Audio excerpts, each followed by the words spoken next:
Why is Switzerland so wealthy, while nations like Haiti or Chad struggle to provide clean water? Why does South Korea, which was one of the poorest countries in the world in the 1950s, now lead in tech and innovation, while others, despite decades of aid and development plans, seem stuck in poverty? This isn't just about money. It's about history, geography, politics, and systems. It's about how nations were built and how some were deliberately broken.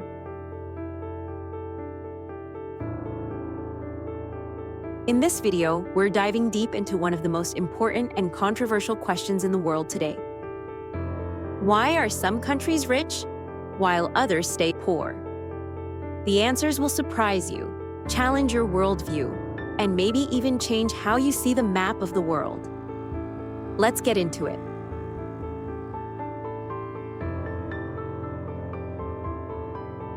Chapter 1. Geography isn't everything, but it matters. Let's start with something basic: location. Some countries are blessed with natural advantages, like fertile soil, navigable rivers, and a temperate climate. These things may not sound flashy, but they play a massive role in how civilizations grow. Take Europe, for example. The continent has rivers that connect cities, a climate suitable for agriculture, and coasts that encourage trade. Compare that with landlocked countries in sub-Saharan Africa, where transportation is harder and agriculture is challenged by droughts or tropical diseases. Then there's the resource curse. You'd think having oil, diamonds, or gold would make a country rich, but in some cases, it actually does the opposite. Countries with abundant natural resources often suffer from corruption, exploitation, and conflict. Why? Because powerful groups fight to control the profits, often at the expense of the public. Geography is a factor. It influences trade, farming, and disease. But it's not destiny. Japan has very few natural resources and still became an economic powerhouse, so clearly, something more is at play. Chapter 2. Colonialism left scars that still bleed. Let's talk history. More specifically, colonialism. For hundreds of years, European powers carved up the world, taking land, resources, and people from Africa, Asia, and the Americas. They built railways, not to connect communities, but to extract raw materials. They created borders that made no sense, lumping rival ethnic groups together or splitting communities apart.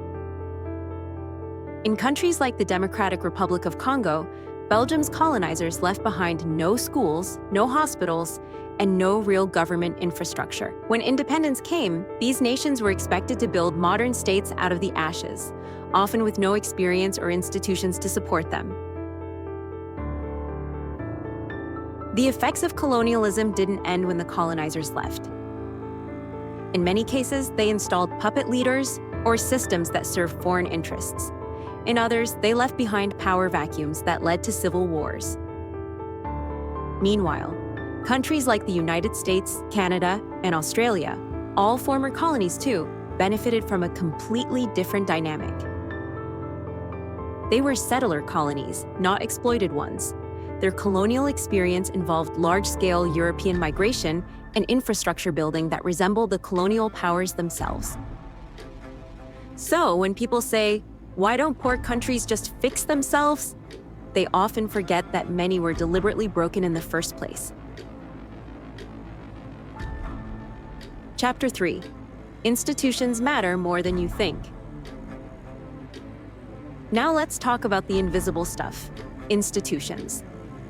Economists Darren Acemoglu and James Robinson argue that the biggest difference between rich and poor nations comes down to inclusive versus extractive institutions. Inclusive institutions protect private property, reward innovation, and ensure that the state works for the people. Think independent courts, free media, fair elections.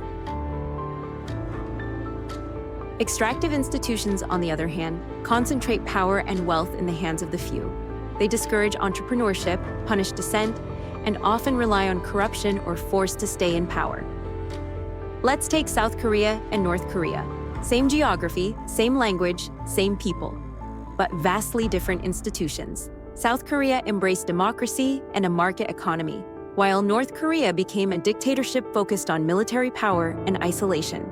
The result? A massive economic and human rights gap.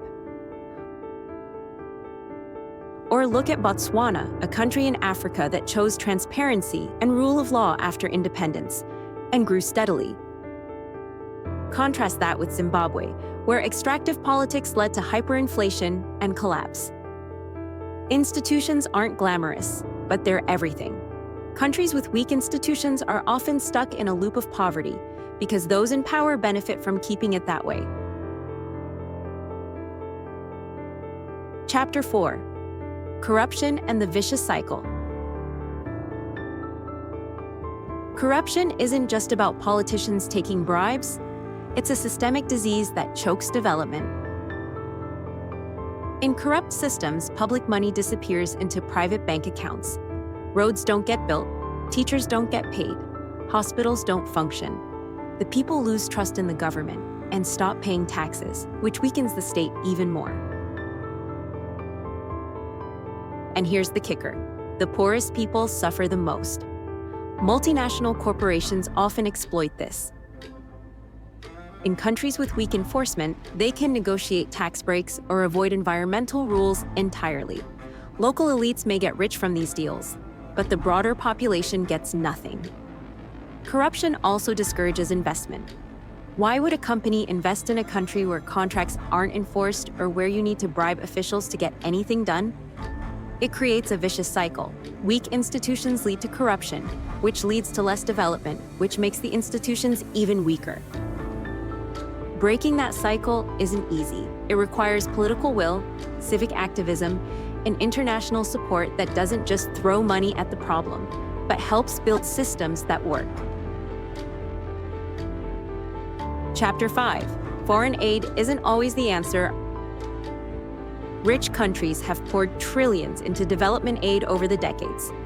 But has it worked? The answer is sometimes. In emergencies, aid saves lives.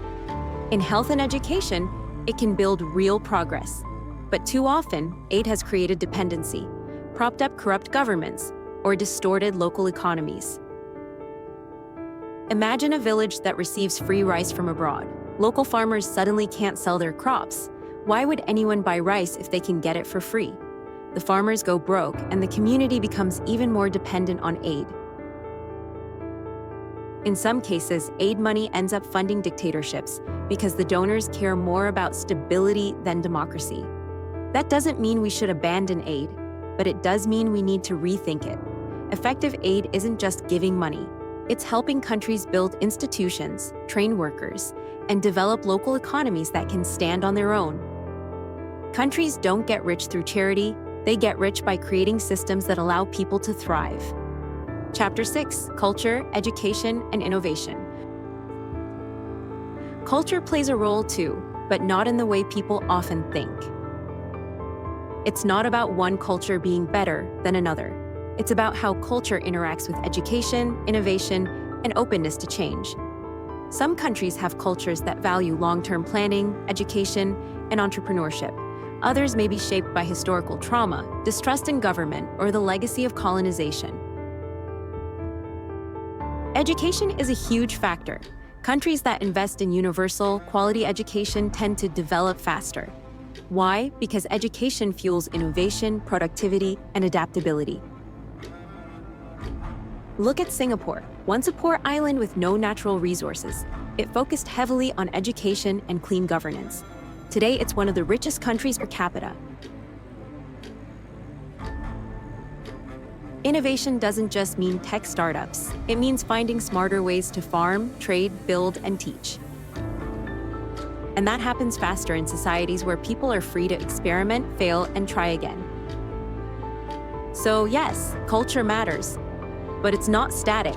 Culture evolves with opportunity. Chapter 7: Global Systems and Unequal Playing Fields. Let's be honest, the global economic system isn't exactly fair. Rich countries set the rules of trade, finance, and regulation.